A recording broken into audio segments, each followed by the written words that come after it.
Assalamualaikum warahmatullahi wabarakatuh. Bagaimana kabar teman-teman? Semoga baik-baik saja ya, dan tetap jaga kesehatan. Pada kesempatan ini, saya akan menjelaskan tentang suhu dan perubahannya.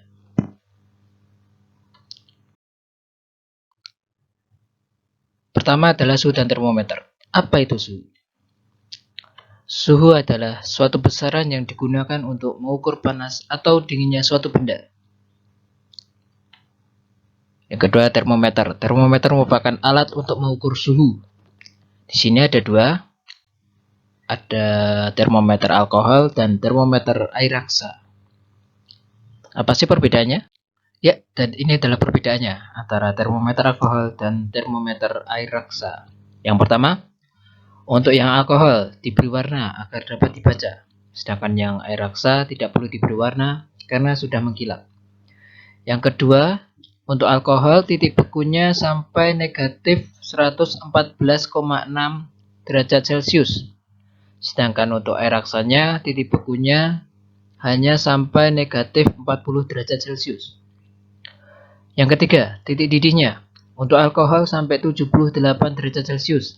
Sedangkan air raksa titik didihnya sampai 358,58 derajat Celcius. Yang keempat, untuk alkohol mudah didapat, sedangkan untuk air raksa sukar untuk didapat. Yang alkohol harganya lebih murah atau terjangkau, sedangkan yang air raksa harganya mahal. Dan yang terakhir, alkohol bukan zat yang beracun, sedangkan air raksa merupakan zat yang beracun. Lanjut. Nah, ini merupakan aplikasi dari termometer dalam kehidupan sehari-hari. Yang pertama, untuk mengukur suhu badan atau termometer klinis yang biasa dipakai pada rumah sakit. Yang kedua, termometer bimetal, biasanya untuk mengukur suhu makanan. Ini yang biasa di restoran. Yang ketiga, termometer Shikbelani. Dan yang keempat, termometer dingin atau termometer ruangan. Ini yang dipakai untuk ruangan atau yang dipasang pada ruangan-ruangan rumah.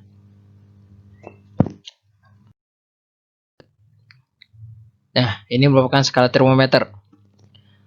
Termometer di sini terbagi menjadi 4. Ada Celcius, Fahrenheit, Reaumur, dan Kelvin.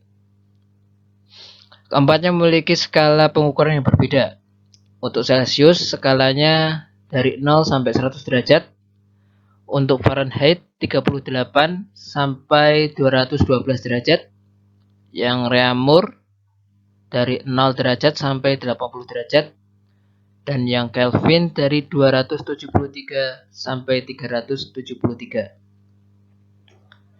Untuk skalanya, untuk Celcius 100, Fahrenheit 180, Reaumur 80, dan Kelvin 100.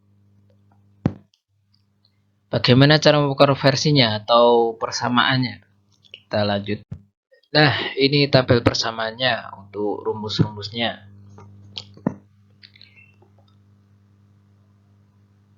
Nah, dari dan ke. Misal, dari Celcius ke Reaumur.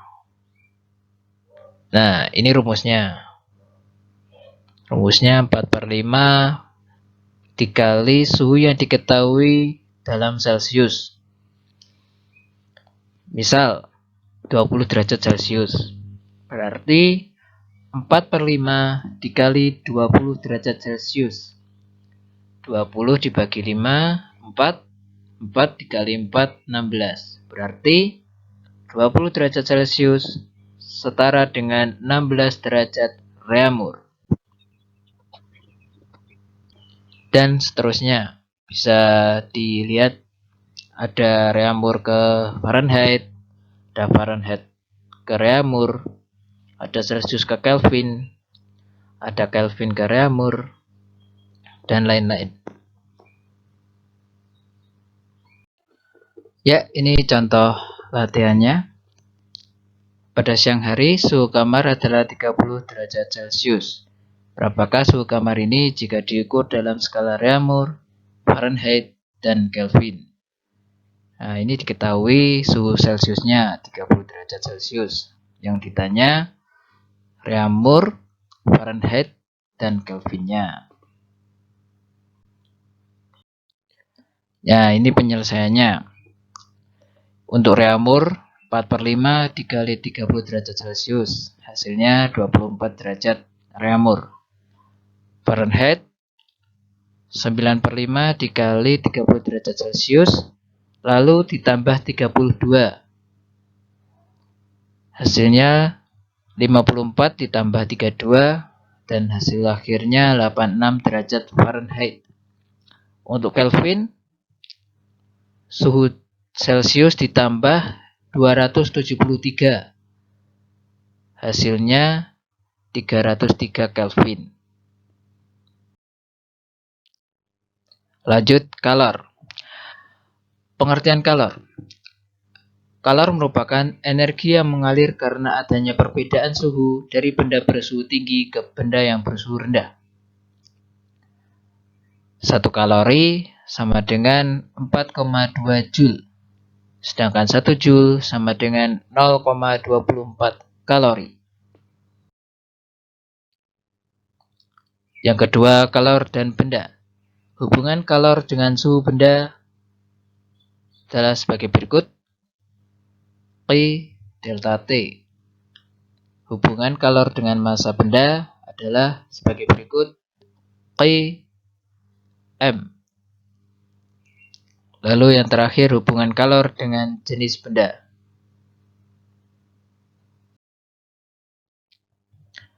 Yang ketiga, kalor dan wujud benda.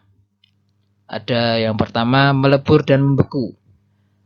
Kalor lebur merupakan jumlah kalor yang dibutuhkan dibagi massa zat cair itu sendiri. Atau L sama dengan Q per M. Yang kedua, mendidih dan mengembun. Kalor uap sama dengan jumlah kalor yang dibutuhkan dibagi massa zat cair. Atau LU sama dengan Q per M.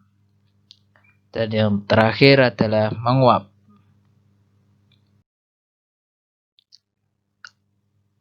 Pemuaian.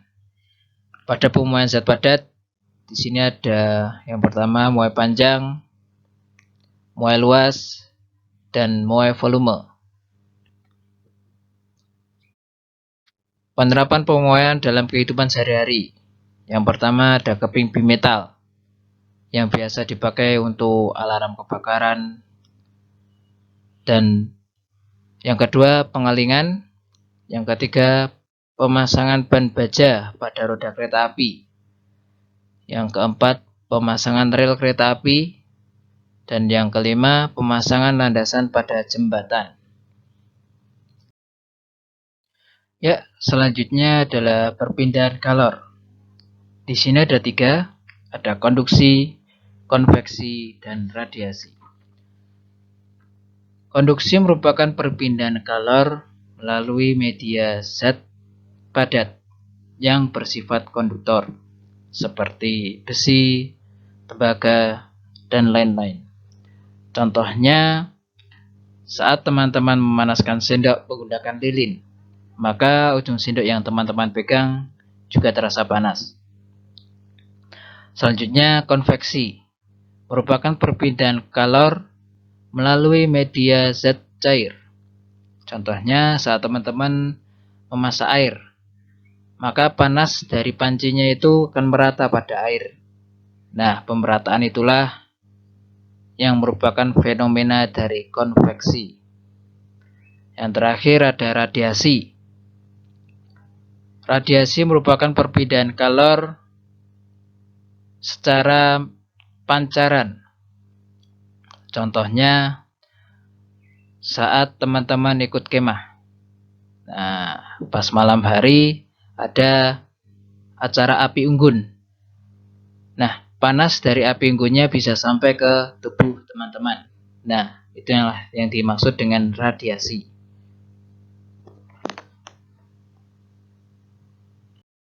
Ya, sekian dari penjelasan yang bisa saya sampaikan. Semoga teman-teman bisa paham. Kurang lebihnya saya mohon maaf. Assalamualaikum warahmatullahi wabarakatuh.